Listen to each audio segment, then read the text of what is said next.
chosen to test this station's destructive power on your home planet of Order. Then named the system Order. Bulky religions and ancient weapons are no match for a good blast. Of course, I'm coming up on Alderaan. You may fire when ready. What an Alderaan Explosion Network's official countdown to Star Wars Episode 9, The Rise of Skywalker. It's 84 days until release. My name is Dylan Blight, your Jedi Master, and joining me, my Padawans, Ashley Hobley.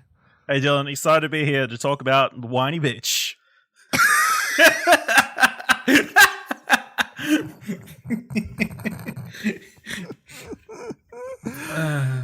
Okay, and also Ciaran Marchant. Hi, I'm your Coruscant correspondent on the as we go into a deep analytical breakdown of sand and just why does it get everywhere. Up next. Okay, so yeah, this week on the show, in case you haven't gathered, we are going to be talking about Attack of the Sand. I mean, Clones. Attack of the Clones. It's Attack of the Sand. The movie. Let's be honest. It's Attack of the Sand, the movie Attack of the Sand. Star Wars Episode 2, of course. No real other bits of discussion for this week. Mainly just going to be having a bit of a shit around about this movie. So we'll just be I'm going to be doing for everyone. Obviously, I've taken down random notes as I've watched the movie, and they're going to be our jumping off points.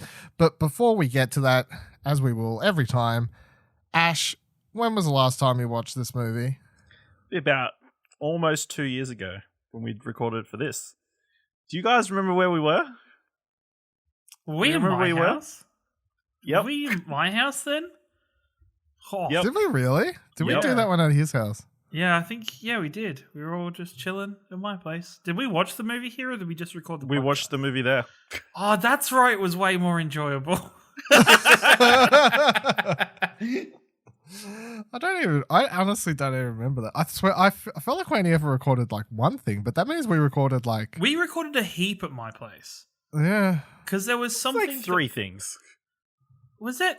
We was did multiple Alderaan, recordings. we did Platinum, and then we did... Wasn't there like PSX or something? No, that was No, it was Paris Games Week. Yeah, Paris Games Week was that week. That's right. So we recorded Platinum Explosion like the day after. And then we did a review discussion of the Great Thor Ragnarok. Man, we turned your house into a content house. That was the dream. That was the most productive this house has been in my tenure here. And we recorded another podcast there as well.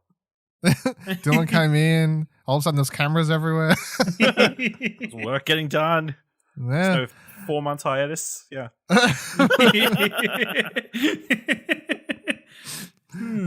Yeah. So last time we watched it was 2 years. So Ciaran. Well, hold on. I mean, Ciaran, was that last time you watched it? Because you were doing your no, because I watched it. Group. No. Yeah. I would have watched it a couple months ago. I don't remember watching it, but I know we watched it because after we watched it, we jumped straight into the animated series, which kind of blocks out Clone Wars for me because the animated series is good. Also, it's where I had the brain blast that I remembered there was like the cartoon animated series before the animated series. I mean, yes, that's not canon though, but yes. It's not canon, but like, because I always not to get too off track, but I always remembered Anakin, like the episode where Anakin gets his braid cut off and he becomes a temporary Jedi Master or whatever. And I was always so confused when we restarted watching Clone Wars why that wasn't there. And then it all came flowing back to me that it was a cartoon. Now you know. Yeah, and it's done in a completely different animation style. It's like Samurai Jack shit. Yeah. Yep. And they were like, they used to show like in between, like they were like really short episodes because they used to show it in between as like filler between other TV shows. It was, yeah. I'll come back to this Clone Wars thing because I do have down a note about talking to you about that. But yeah, so last time I watched it was 2 years ago as well. I'm still, I'll say this. I've watched this movie so many times at this point that as much as I'm still just like, it is definitely my least liked of all of the Star Wars movies. I don't like hate watching it because I think I'm just used to the parts that annoy me now. If that makes any sense. You're just numb to the pain. Yeah, I'm just numb to it. And the thing is, but I think I'm so numb to the parts that I dislike that it actually kind of helps the parts that I actually do like stand out more. So I actually feel like I've kind of looped around to a point where I was watching it this time where I'm like, I think I'm enjoying this more than last time. And it is simply because I'm just numb to the parts I dislike. And or maybe I'm just, my brain's now tuned better. So instead of getting annoyed about the parts I dislike, I'm just more taking in the enjoyment from the parts I do like more. So I'm not watching the movie and be like, oh, this fucking part, oh, this fucking sad. The fuck. I'm just like, what? I can't just zone out for a couple of seconds or a couple minutes, whatever. And then it cuts to another scene I do like. I'm like, oh, cool. I'm back in. So I actually feel like watching it for this time.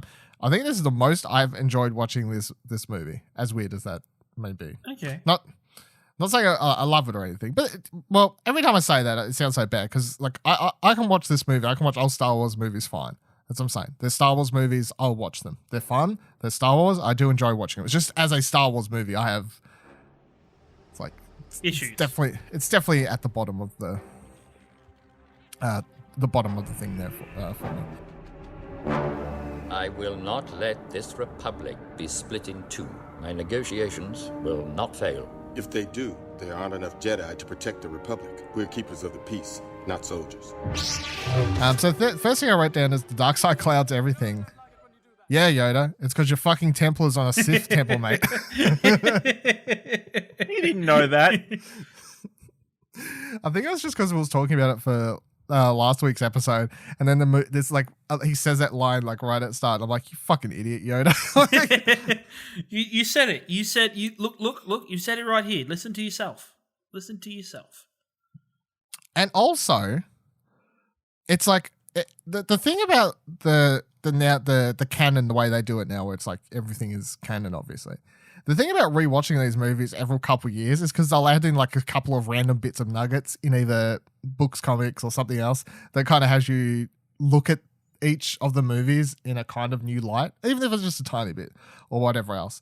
And I don't know if last time we watched this, that like was 100% confirmed canon that it was on top of a Sith thing or not at the time, or maybe I hadn't read the thing because it's confirmed in the Tarkin novel is where they confirmed that. And I have no idea if I was remembering that note or whatever last time, but this time when he said that, I was just kind of like, yeah, you fucking Yoda, you fucking moron. How would he know? Well, he should know, but I was still just like, you're a fucking moron. Can the I second thing mention I read, that it is Yes. super weird seeing Jay Lagaya and Rose Byrne as Padme's like helpers, I guess. Jay Lagaya, the guy from Play School who does a bunch of children's songs and stuff, is like the protector of Padme. Yeah. And Rose Byrne is upgraded Keira Knightley. what? That's come on. I don't that's understand how that's an upgrade. I think it's an upgrade. I remember I was like, my mind was blown when I found out that Keira Knightley was the original decoy. Yeah, it was Well, I think it's just an age jump, I think. Yeah. I can't remember the first time I realized that it was like years and years ago when I was doing some sort of rewatch of this, and I realized it was Rose Byrne, like right when she was kind of appearing in other stuff. Like it might have been time like the first Bad Neighbors or some shit like that came out or whatever else. And I probably watched this and I was like, oh shit, like Rose Byrne. Oh, like that's okay. That's interesting. It's always one of those funny things when you watch movies where people in bit roles that you never notice the first time. And then when you rewatch it later, if they're kind of more famous, you're like, oh, that person's in it. But yeah, this movie is just full of like. I think these Star Wars movies, there's a lot of that in these. There is a lot of that, yeah. Just especially the coincidentally. prequels. No, yeah, specifically the prequels. A lot of those people went on to bigger and better things than what they media roles, at least. Better sometimes, yes. Bigger, I don't know. Probably, you know. yeah. Can you really get bigger than Star Wars? Let's be honest. Let's be honest. The second thing I wrote down is that Anakin is a bit creepy. That was just in response. What an understatement! That's like a what? It's an understatement, I feel. But I was writing it because I think it was just when I was watching the first time him and Obi-Wan go up the elevator and then meet with Padme and then she's like, "Hey," she's just being pretty normal. She's like, "Annie, is that you? You've grown up so much or whatever." And he's like, "You haven't changed a bit, except for you've got so much more beautifuler." It's like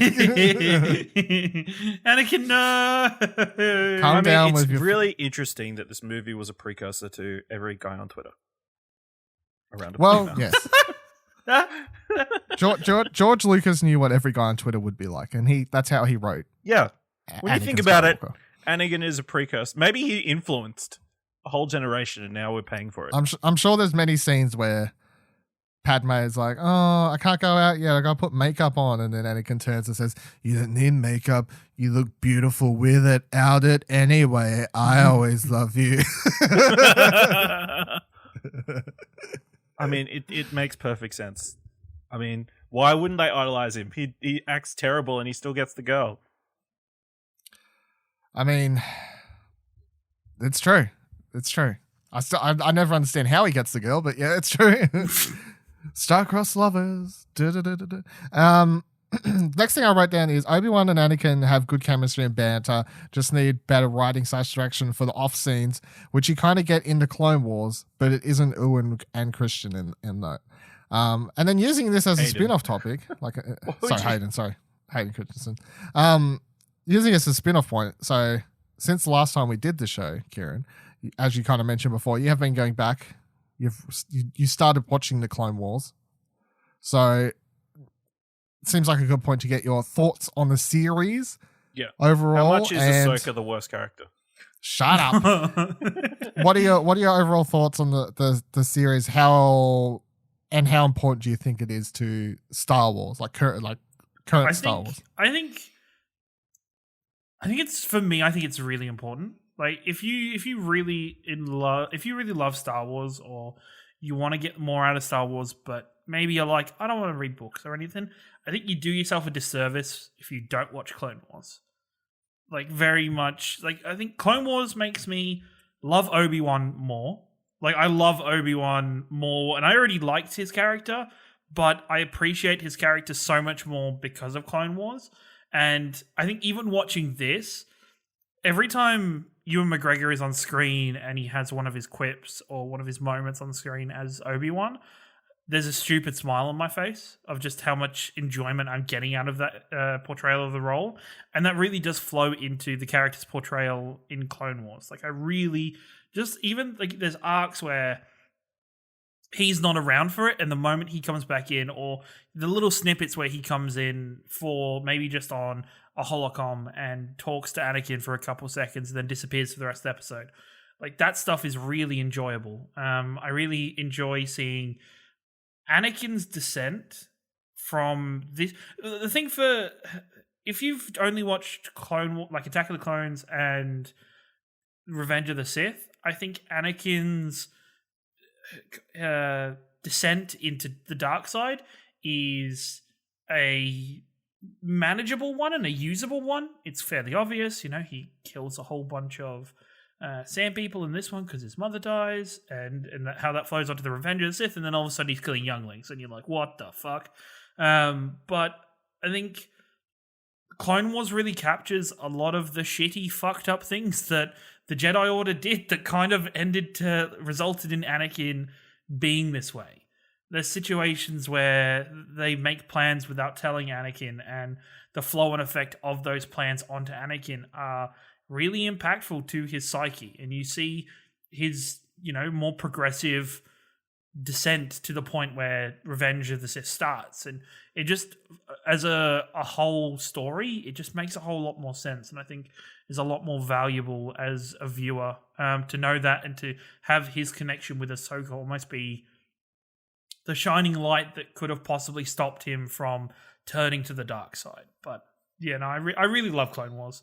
I haven't quite finished it just yet, but I really enjoy watching the more day-to-day aspects of the Clone Wars, because I think it's really weird that in the movies, and I always thought this before I watched Clone Wars properly, it's super weird that in the movies the Attack of the Clones starts off the Clone Wars, and then you get to Revenge of the Sith, and they're kind of like, oh, the Clone Wars are done, by the way. It literally ends in like the first 15 minutes of Revenge of the Sith, basically. Yeah, because they kill Count Dooku, and it's like, well, that's the end of the war. Yeah, it's such a weird thing. So I think watching Clone Wars and it's not even I don't even think it's a slog. I think if you're really wanting to just get through it, there are episode guides you can watch that tells you that these are the important story arcs, and you can cut out this episode or drop this episode. But I think there's a lot of enjoyable characters that you miss out on. I really love Cad Bane. I think Cad Bane is probably one of my favorite bounty hunters. Just from his arcs in Clone Wars and how fucking the best bounty hunter. just how fucking cool he is throughout it. Like, I recently finished off the Cad Bane arcs and where Obi-Wan spends time as a undercover bounty hunter, and that arc was fucking great. Like, just to see that side of things was really interesting. So, yeah. Yeah, I always find it interesting when people start watching it, because I would say that the number one thing that reinvigorated my interest and love for Star Wars was the Clone Wars, because I didn't catch up until it was in like season 4 or something like that. Like, yeah, I think about that or whatever. So I caught up towards the late end. Well, mainly because we're in Australia and it was like, how the fuck am I supposed to watch this show? And I remember I brought like a DVD box set for those seasons and whatever else and binged them all in like fucking 2 weeks. And then from that moment on, I was like kind of back into Star Wars. But up until that point, I watched Revenge of the Sith in the theaters, and a year later, whatever, Star Wars is. Star Wars is done. You also actually get the sense of Anakin actually being a good Jedi, because for parts of Attack of the Clones, I sit there going, Anakin, you're a fucking idiot. And for part of Revenge of the Sith, I go, Anakin, you're a fucking idiot. But then there's all this talk of Anakin being such a great Jedi and such a respected person in like A New Hope when Obi-Wan's talking about him. So you're like, I don't think the movie really shows that well enough to really fulfill that. No, I always say how anytime I watch any of the prequels, well, not really Phantom Menace, but Attack of the Clones and Revenge of the Sith, those movies are completely brought up a notch by having watched all of the Clone Wars, because I think it's impossible to separate and kind of look at the movies just for being the movies they are. Like I watch all these things now, and it's always just like I have all these stories of Count Dooku and Obi-Wan and General Grievous and all this sort of shit that happens between these movies. It's kind of just one big story, like lumped in together. And that's why, yeah, as you were saying before, anytime I watch Revenge of the Sith, which obviously we'll get to next week, but anytime I watch that movie, it's like so weird how it just start. And I'm like, literally, if you don't watch the Clone Wars, it's like, who the fuck is Count Dooku? Who the fuck is General Grievous? What was the war? How did we get here? What is going on? And like, even though like stuff with General Grievous, I think General Grievous almost for me, if you just watch the movies, is as bad as Boba Fett. For like, in terms of everybody thinks he's really fucking cool, but he's kind of shit and lame and doesn't have much to him.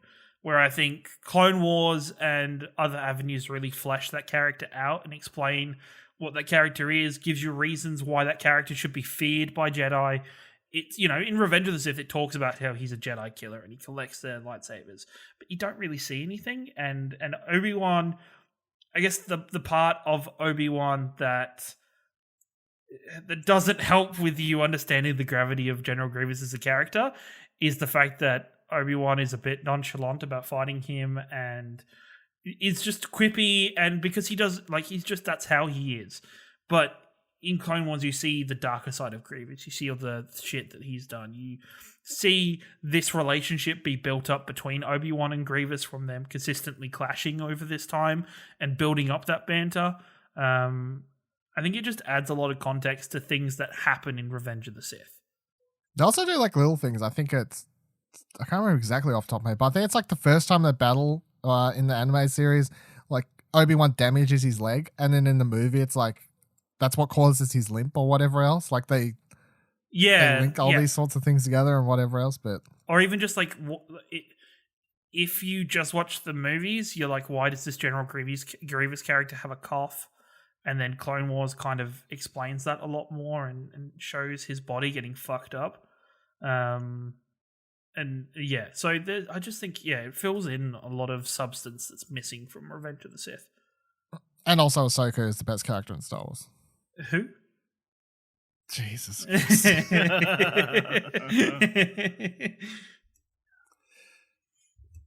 But it's true, seriously. I mean, it's the best character in Star Wars.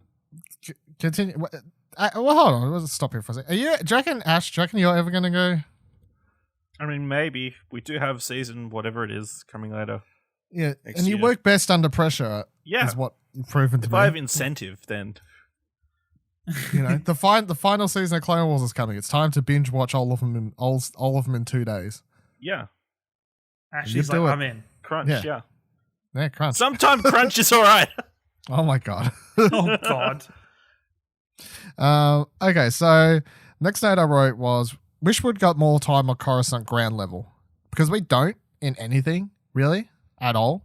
Like whenever we're in Coruscant in the movies, it's always like in the the clouds basically. Yeah, it's like in the Jedi temples and the politician How whatever many stations. elevators do you think each building has?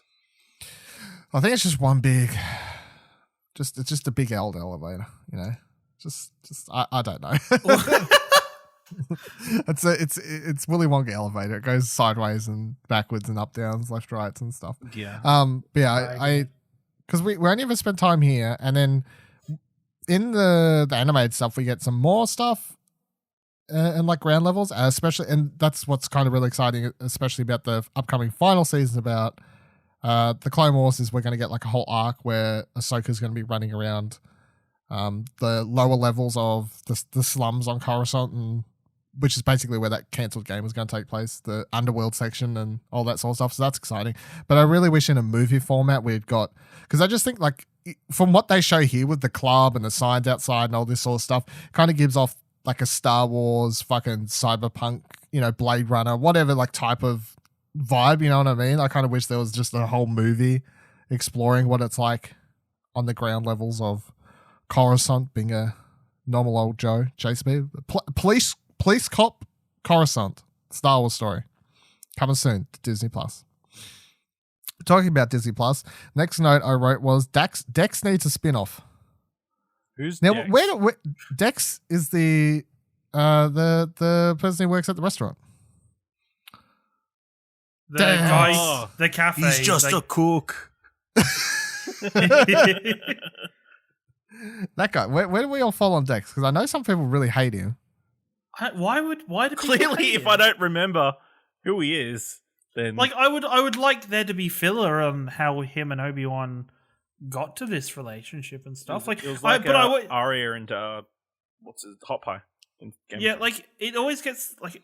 I think that's what I really enjoy about Obi-Wan is that any relationship he has with another character, I want to see how that relationship was formed or like where the roots of the relationship were. Oh, I get it now. Dex is going to be in the Obi-Wan series. He could be. He could be the reason Yo, that Obi-Wan, I cooked this really cool dish. I need you to come check it out. Leave that fucking kid, yo. Yeah. That's definitely Now what's he's got gonna like a Guy Fieri haircut. It'll be great. happen. I always remember people complain because he's like he's used as a comedic character. Like they cut to that shot behind and he's pulling up his pants because of the bum crack and you know whatever else. All these sorts of silly little jokes like that, and everyone just kind of hates all the character. But I'm like I kind of like Dex. Every time I watch it, I'm like. I like this. Everyone also complains about this scene and says it's unnecessary. A lot of people say and whatever else. Well, it's not unnecessary. It's literally how Obi-Wan, without Dex, he wouldn't have gone to the library. He wouldn't have looked up the system. Wouldn't have found out anything. Displays Obi-Wan's connections with things that aren't so kosher in the Jedi way. Like his kind of willingness to have these connections to the underground scenes a little bit more, which I think is what he got from Qui-Gon a little bit. Like he's not perfect. He's just doing what he does. I'll say I'll stick this in here now because I haven't finished the book yet, but I'm currently reading as of this episode.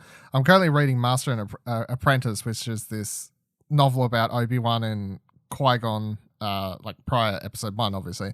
And the novel literally starts with them like trying to escape from this hut place, and then Obi-Wan has to run off and try and get help or whatever, and Qui-Gon's kind of surrounded, and then he like leaps up and he takes this hut hostage with a lightsaber like around its neck, and then the hut is like, you're a Jedi, you don't take hostages. And then like you hear Obi-Wan's in a monologue and he's like, well, Jedi aren't supposed to take hostages, and he just replies, he's like, well, we are now. Like, I was like, that's such a kind of Qui-Gon thing where it's like, he's playing outside the rule book. So as you're saying there, it's definitely anything outside, kind of outside the rule book, pushing wise. Obi-Wan does definitely comes from Qui-Gon, because Qui-Gon's just like, yeah, Jedi don't take hostages, but I am.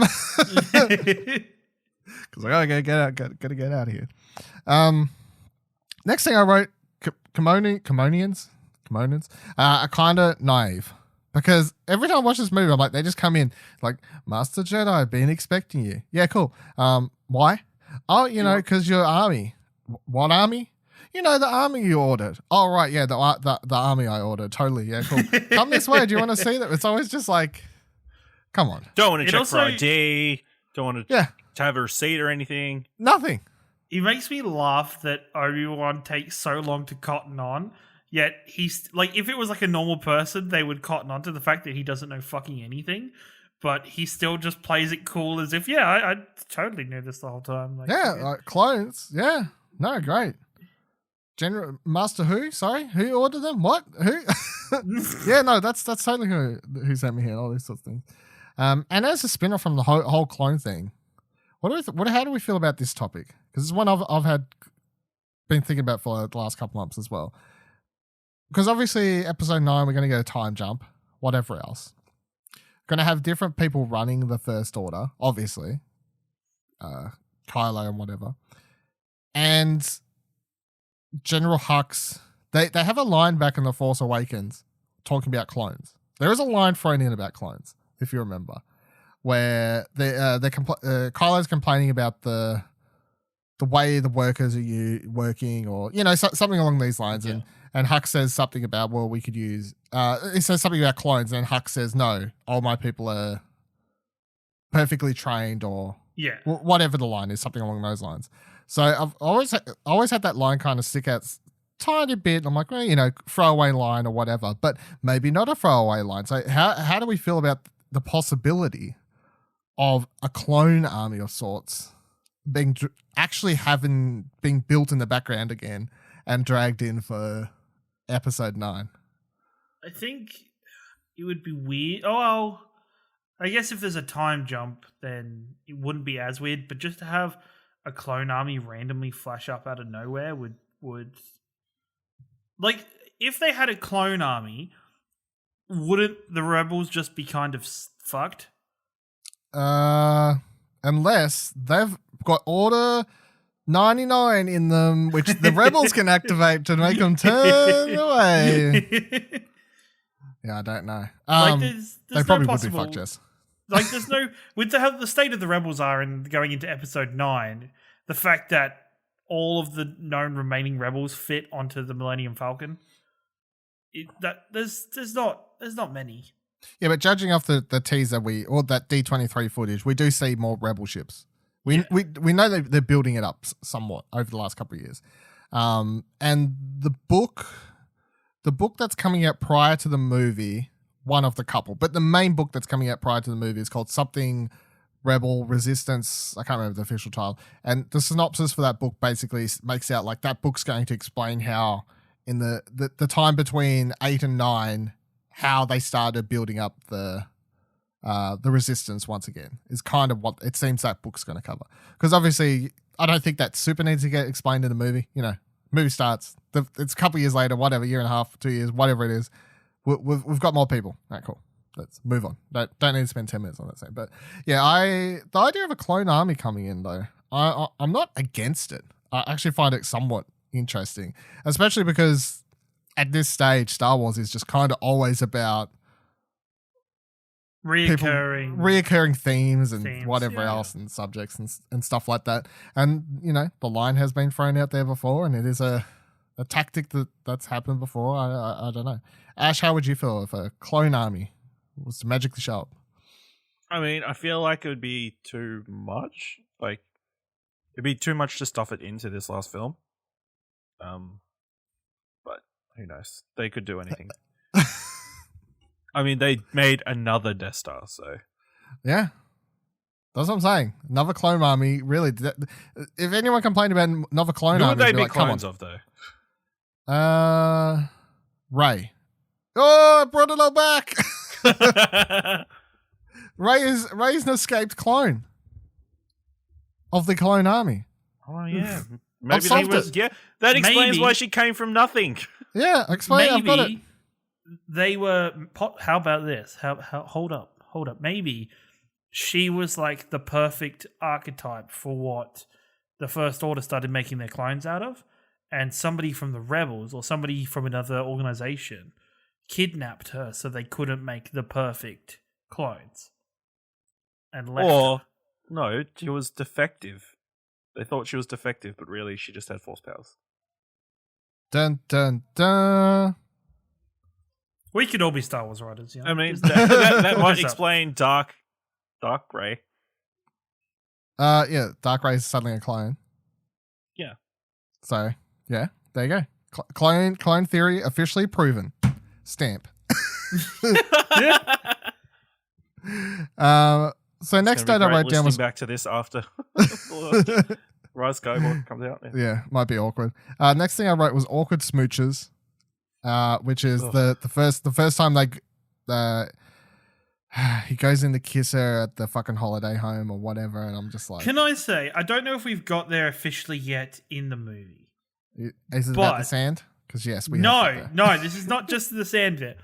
I previously mentioned in another section, I think it was in the first episode, that Corridor Crew had ruined the fight scene. Oh, you're talking about the apple thing? They also fucked the apple for me because it is really jarring to watch that scene now.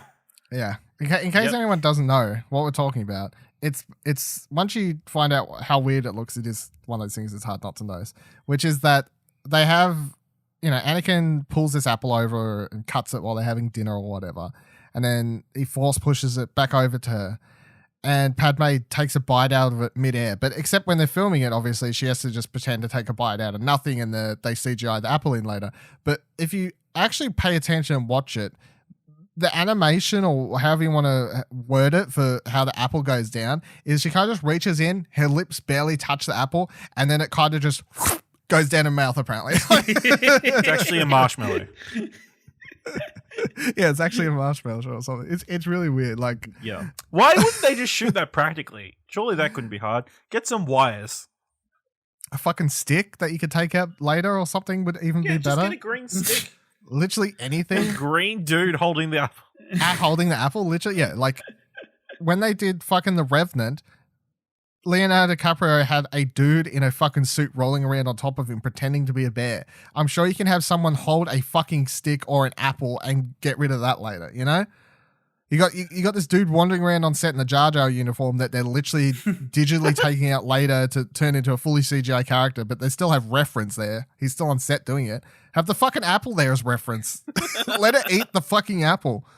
Jesus Christ. So I Yeah, enjoyed no. in that, seeing as we're on the topic, I enjoyed that they also point out how the set designer made it as difficult as possible for the VFX team.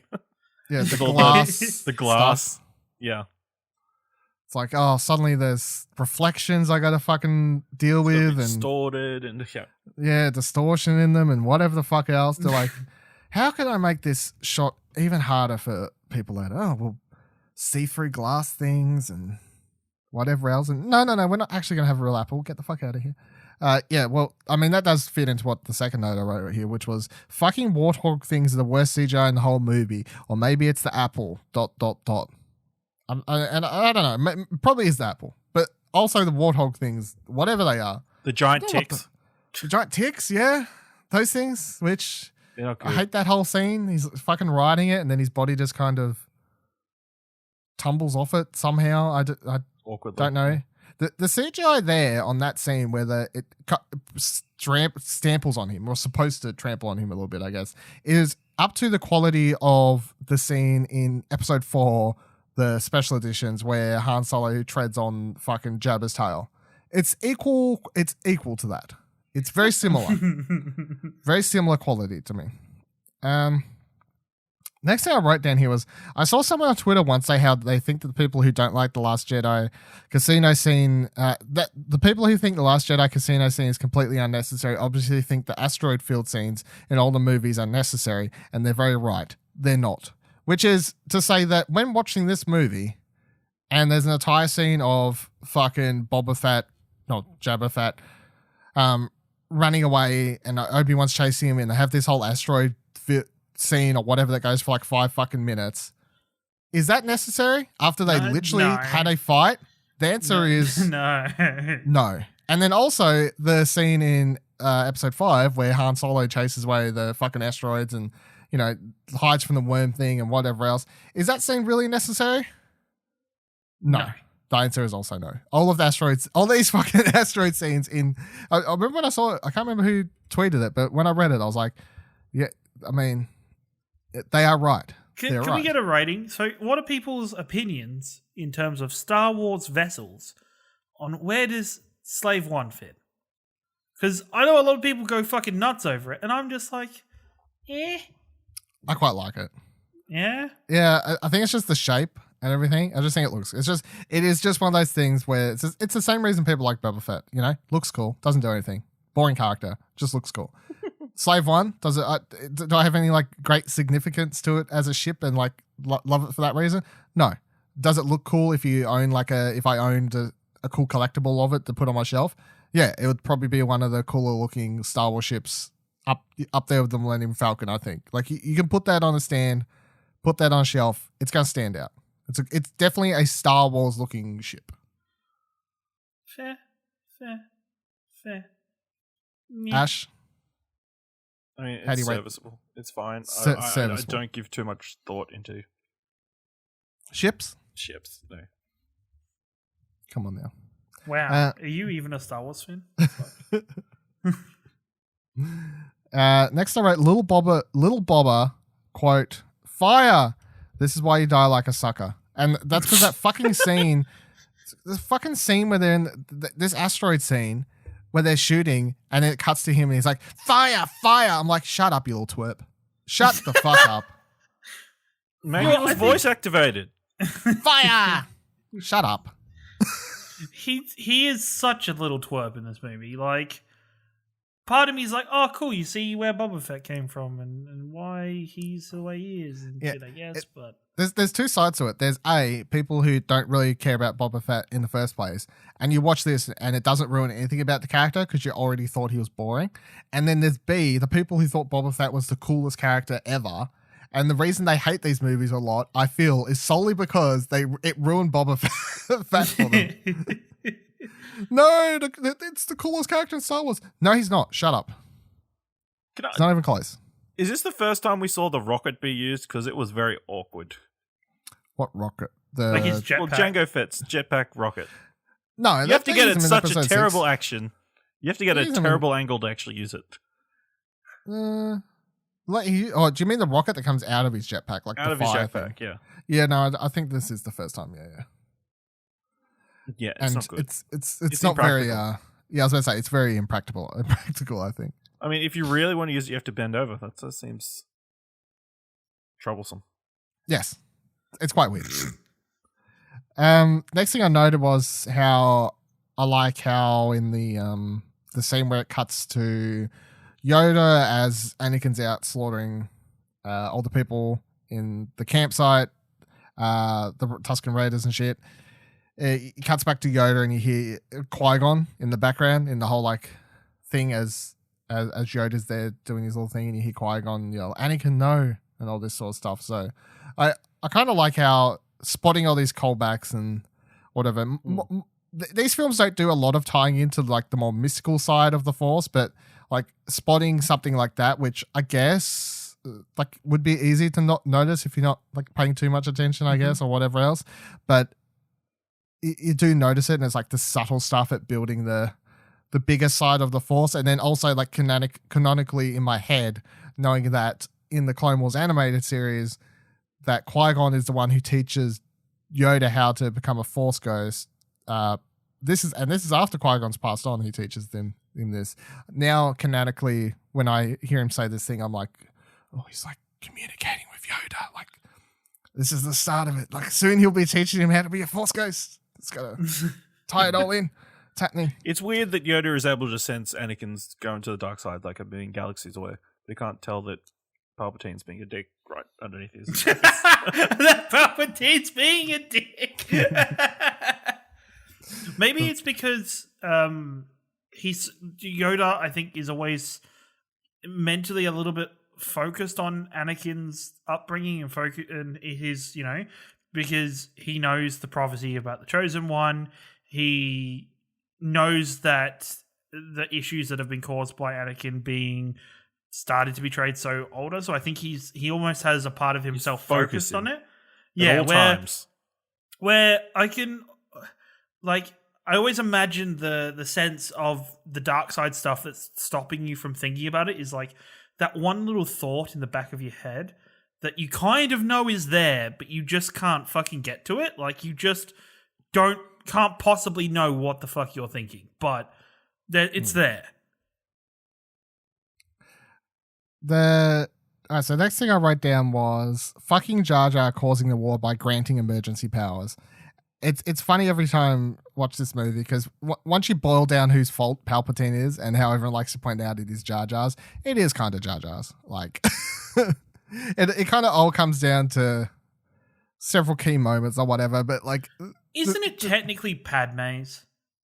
Like, why would she leave Jar Jar in power? Well, like, with that? Like, why would she, When you think about it, it's really Qui-Gon's fault for saving Jar Jar in the first place. Well, I always assume that... I don't know if this has been covered in something that I don't know about, but I always kind of assumed after episode 1, like, because the Gungans and the people of Naboo form a, like, better relationship, because in that movie they definitely tell you that the people living on the land and the people living under water don't have a close relationship with one another. And I always took it by the end of that movie that Naboo form, like the Gungans and the humans or whatever living on top, form a closer relationship. And then I always thought that means Dylan, that they... Didn't you see the end of the Phantom Menace?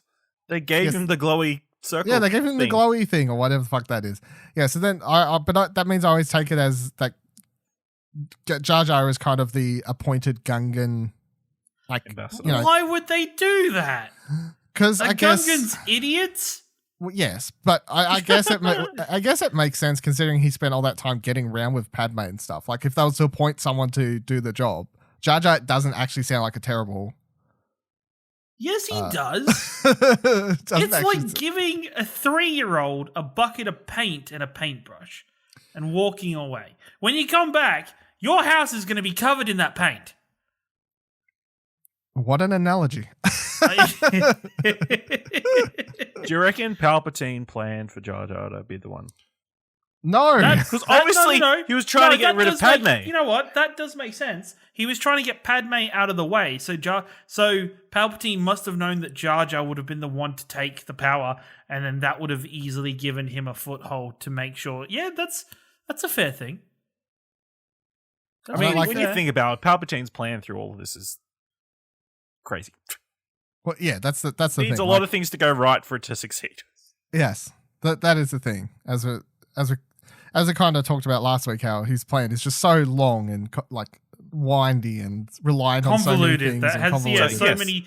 If one thing doesn't happen the way he thinks it's going to happen, he's fucked. He spent 10 years working as the Supreme Chancellor and apparently sucking at his job enough for a whole separatist movement to uprise. I guess he's playing both sides, but still. Yeah. What? Nobody decided to challenge him? He kind of starts the separatist movement by sticking Dooku in that position, I guess.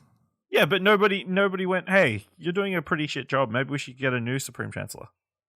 One guy takes a bit too long to get the Trade Federation to stop it invading Naboo, and he gets outed. Can I say as well, the movies do not do a good job of representing how fucking messy Dooku and Palpatine's relationship is. Like, it's like a lot of people think it's just like a teacher and master type of thing, but Dooku has like his own agenda, like 120,000% the entire time, where he's like, I'm learning this shit, but I'm not really wanting to follow you or do what you want to do. Yeah, well, this is what I was going to add on next. So I wrote, because rewatching this movie for the first time since I listened to that Dooku Jedi Lost thing, which came out early in the year, which is a audio drama that you can listen to via Audible. It's like a fully voice acted, like thing and whatever else. Who plays Dooku? I have no idea, but they sound like Dooku, so good job. They're very good. They're very good. Everyone's very good, and it's great. But that gave me a much better idea of kind of why Dooku ends up in the position he is, because as much as the Clone Wars flashes out his like character more and gives you a better idea at like where he wants to go and like how he has his own like apprentices between Asajj Ventress and fucking Mole's brother, who I can't remember his name at the moment, but like he's never like, we're in it for the Sith and we're in it to win it.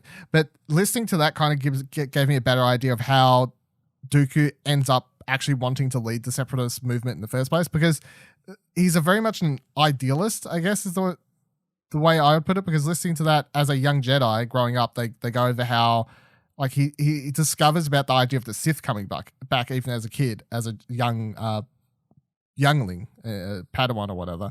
And he's Yoda's Padawan and whatever else, and he's always on about the Sith and he wants to take them down and blah, blah, blah, blah. And everyone pushes back and says, the Sith don't exist. And then all these things happen and he gets told he can't communicate with his family, but then he's like secretly writing messages with his mother, with his sister.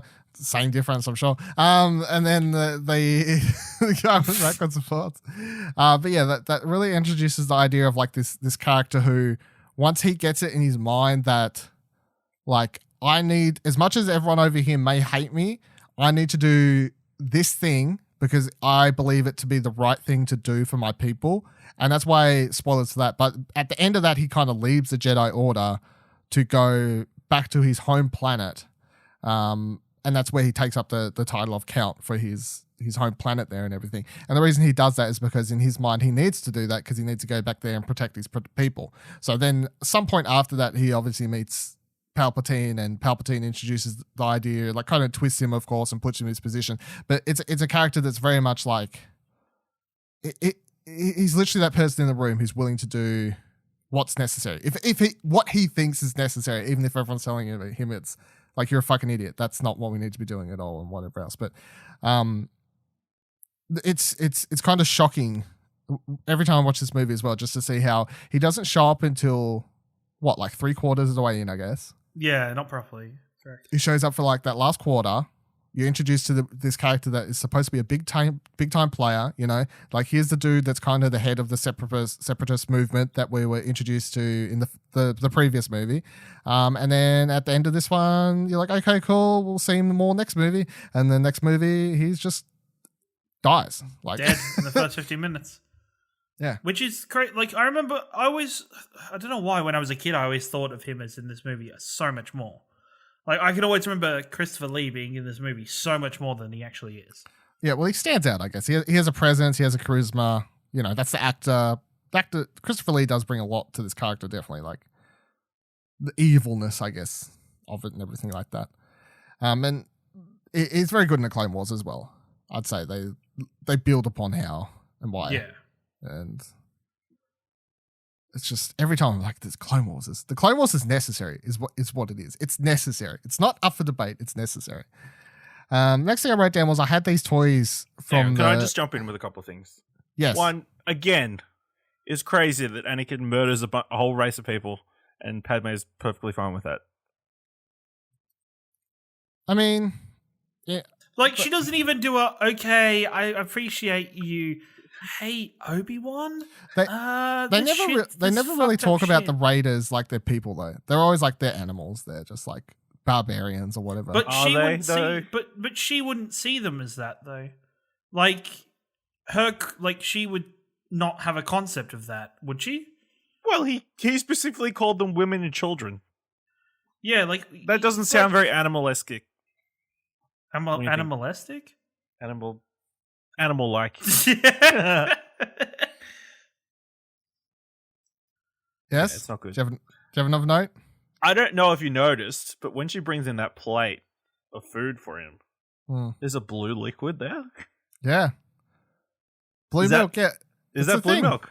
Yes, it's blue milk. It's in episode 4 as well. Then why are people so upset about it? And it's in Rogue One as well. Because probably they don't want to see. It came straight from the source. Luke. They don't want to see how the milk is made. Yeah. Okay. Everyone gets upset about that scene just because I don't know. Like, I honestly don't know.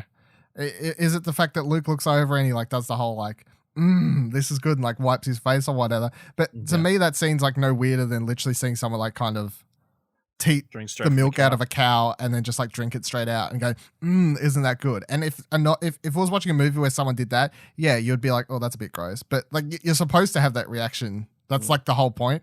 But He's trying to get her to be repulsed. Like, yeah, like leave here, leave the island. Look what I have to do to survive. You have to drink this milk straight out of this alien creature. This is good. You definitely want to stay here. Well, I mean, we're not talking about The Last Jedi, but yeah, that scene's fucking ridiculous. Why everyone complains about it. And then C-3PO. Somehow he's got a power source in his body and in his head.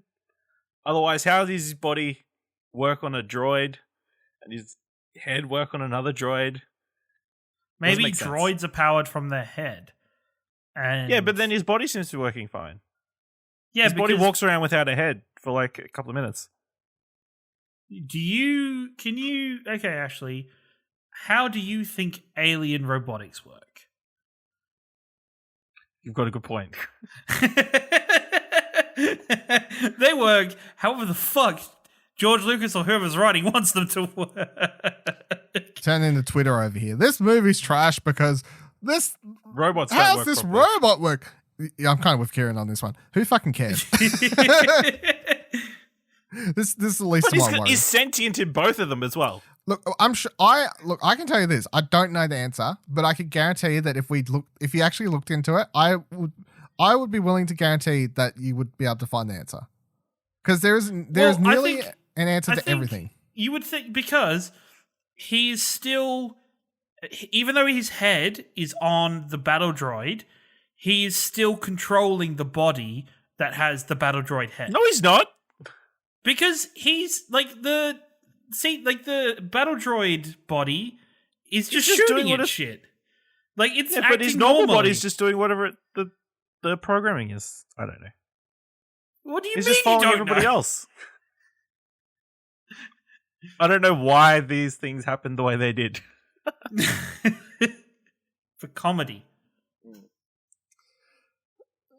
Like last night. Yeah. I mean, is that the same lightsaber that Anakin has in the next film? Or that he cuts in half? No, he gets another one. No, he gets another one. They fix it or gets another one, I think. Yeah. Yeah, so I had the 3 Colosseum monsters. I had toys of those as a kid. I think I either remember them as McDonald's toys or I had the toys. I can't remember. Yeah. And it's so funny watching this. I'm like, the CGI isn't great, but from like a creature design point, they are kind of cool looking, I'd say. Which one know? would win in a fight? If it was I those feel three like against each other. I feel like the Spider Cat would. Yeah. Seems to have the best offense, I guess. I just feel like it'll move faster, get in there. The fucking dumb rhino thing ain't doing shit. And the spiky stabby thing or whatever. The cat thing, yeah. That's a cat. That's just the cat thing is that the cat's the spider thing. The other thing with the other legs. The I guess cat you could- the cat is the one attacking Padme.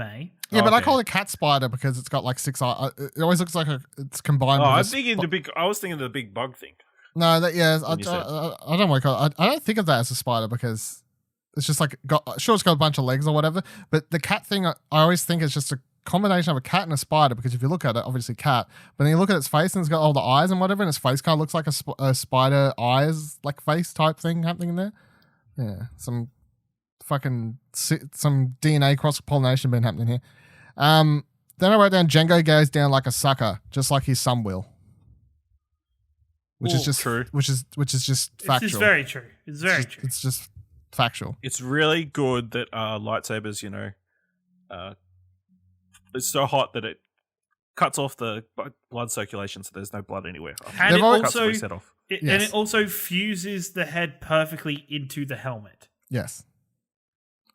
Yeah. Because like, been awkward if young Bubba would have picked up the helmet, and the head just like. But it didn't. As As a side, because we keep bringing up the Clone Wars, there's if you're interested, everyone, if you've never watched the Clone Wars, there's a really interesting arc in the Clone Wars where they go about how Boba Fett wants to get revenge for Mace Windu and he tries to fucking kill him in the Clone Wars. That's kind of, I think that's Boba Fett's first arc in the Clone Wars or something like that. But he like gets with the bounty hunters and is like, hey, help me kill Mace Windu.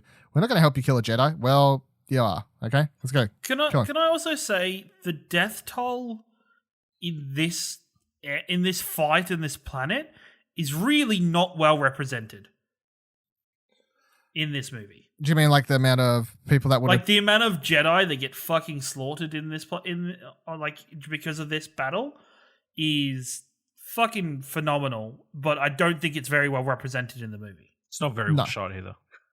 No, the whole it looks like a fucking bunch mess. of people just were standing in front of the green screen doing a bunch of Jedi moves.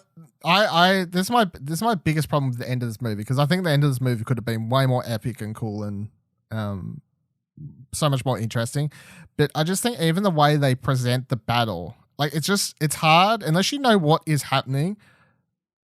I think it's hard to even wrap your head around what exactly is going on. Like they pick them up with the clones.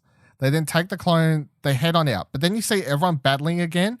But the way it's shot and everything, it's like, what are they doing? What are they trying to do? How big is this battle that's actually happening now? Like, how long did this rage on for? You know, when did it stop? How, you know what I mean? Like, they could have just shot it like I kind of just wish it cut to like fucking Two Towers fucking storming of whatever Helm's Deep or some shit after this or something. Do you think that the comedic nature of battle droids takes some of the stakes and the possible emotion out of these scenes? Because there's no sense that that battle droids are scary. Like, there's no reason that anybody should be scared of battle droids or them attacking, because as an audience, we see them do all this funny shit and they're just, you know, wacky battle droids that are like, there's no like sense of impending doom when the battle droids are overwhelming or storming the place. I think in the movies, no. But once again, in the Clone Wars, they still have them be comedic, but they're still at times actually shown to be like a threatening force and whatever else. Yeah. So it all comes down to how it's shot and directed and presented and whatever else. And I would definitely say in the movies, they'd never really present the battle droids as anything more than like they take one shot, fall down, and that's that. Yeah, as just basic cannon fodder for our main characters to, you know, slice through. Yes. But yeah, a lot of people do die here. Next thing I wrote down was, as much as I like seeing Lord Kermit go for it, I hate the quote, "It's obvious this competition can't be decided with our knowledge of the Force, but instead with our skills with a lightsaber." Like, it's so fucking cringy. Every time they do that whole stupid Force battle of like throwing shit backwards at one another. The part where Yoda like catches the Force lightning, that's cool, obviously. But then the fact that Dooku has to be like, "It's obvious this battle can't be decided with our knowledge of the Force." Who the fuck would sell it? But with our skills with a lightsaber, like, shut up. Can Especially when he's an old man and can barely use ice. So weird. Can I say, Christopher Lee's style of holding a lightsaber is just I just really enjoy it. There's just something about him, along with the actual design of the lightsaber looking almost like, you know, the top of a cane or something, that is it's very classy, I think. I always wondered, because like if he was told to do it that way, that's the way they did it, or it was simply like kind of the way he picked it up and handled it, and then they kind of planned the fights around the way that Christopher Lee kind of just picked it up. Because then like going forward, obviously you go into the Clone Wars and everything, then the way Dooku fights and anything else is designed around how his fighting style is shown off in this. I think for my understanding and knowledge of Christopher Lee, I'd almost think that was something he did. I'd like to think that he did that, and then Clone Wars is a pay of respect to what was developed in that movie by him. Yeah. And then the last thing I wrote down is just Death feels like they met again. So it definitely feels like Anakin and Padme met, and then within 2 weeks they got married. Yes, there's no sense of time for, like, do you think this whole relationship would be better off without their relationship happening in Phantom Menace. No, because I still think if they randomly just met in this movie and he was like, "Oh, that's the most beautiful person I've ever seen in my life," it would still be weird. Like there'd still be no building on that or anything like that. It's just the thing is, they could have got away with their romance with what scenes they had in this movie if the couple scenes they had were believable. But the thing that ruins this movie and like the romance part of this movie, which is obviously a heavy element of it, is that all of the scenes between those two characters where they're trying to sell you how they're slowly falling, well, she's falling more for him or whatever else, and all they're flirting and whatever, all those scenes are shit. Like not one of them worked. But if they had of all worked, then I think by the end you could have been sold on their whole romance. But you're not, because their scenes are shit. Do you think there's a chance that Anakin, inadvertently or not, made her fall in love with him? No. No, I think that would be a shitty thing to be added or to have as a possibility. I mean, to be honest, it's the only rational explanation. No, I think, especially in today's world, to suggest that would be like I think it'd be a really bad kind of theme to set for their relationship. Their relationship is already awkward and janky as fuck. It's whatever. Just accept that it's a shit relationship. Once again, if it's a shit relationship, then why can't you explain it with it was manipulating her? Because that weakens Padme even more as a character. Guess maybe. Once again, I'll say I'm sure there's still strong people who are getting manipulated by people out there. Their relationship is, of course, much like everything else we've mentioned, built upon a lot better in the Clone Wars, but yeah, in the movie, the idea that this set up actually, that's the one thing that doesn't change in Clone Wars. I fucking hate Padme in Clone Wars because you are so fucking dumb. And really? like sometimes I'm just like the situations that Anakin has to get into, because like there's like several episodes where it's almost like Padme lands on planet, Padme gets captured. And then that's like the formula. And maybe that's just like the earlier seasons. I think she does get better, and there are a couple of occasions where she goes on missions by herself with Ahsoka as well a couple times and whatever else. Maybe if there was no Jar Jar with her for like most of it. Yeah, there are a couple episodes where Jar Jar's with her, and there's this one where she gets captured and Jar Jar accidentally ends up wearing a cape and pretending to be a Jedi. Yeah. And it's just fucking... That's like first season or second season or something. Yeah. It's not great. But yeah, I just kind of wish we lived in a world where I could buy into this relationship more, but because it's so important by the time we get to the final movie, of course. But this movie just kind of fails to really sell it at all. And then because we're doing this for a final time for Old Man Explosion, and we never did this last time, so we're going to do it this time because why not? That means by the end of the show, we'll have an official ranking, because I'm talking about ranking.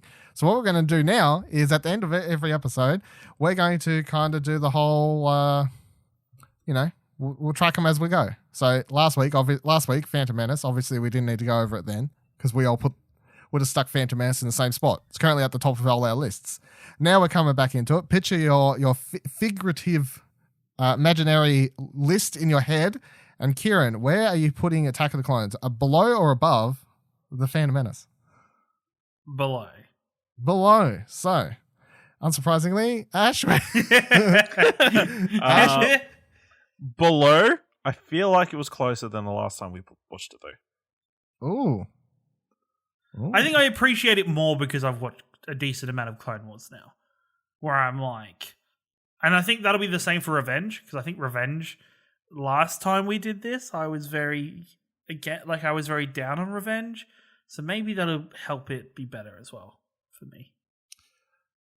Yeah, I'm putting it below. It's just can't Can't get around this one. I feel like these two slots were pretty easy lock-ins, but where we go, I feel like from now on, positions of stuff will get more interesting, potentially more interesting. So that is it for this week's episode of All Around Explosion. Next week, we'll be discussing Revenge of the Sith, of course. So make sure you watch the movie before then. Please share the show on social media and tag @ExplosionPod if you're enjoying it. Tell your friends and rate it on Apple Podcasts or Podchaser. All Around Explosion is a Darth production of ExplosionNetwork.com, which is where you can find What Do You Want to Watch, our fortnightly movie and TV podcast. And if you're listening to a show about a movie, about Star Wars movies, you probably like other movies, potentially, so check that out. You can follow me on Twitter @VivaLadil, VIVALADIL. You can follow Ash on Twitter @AshleyHobley, ISHLEYHOBLEY, and you can follow Ciaran on Twitter @YaBoyRingo. Until next week, may the force be with you, always.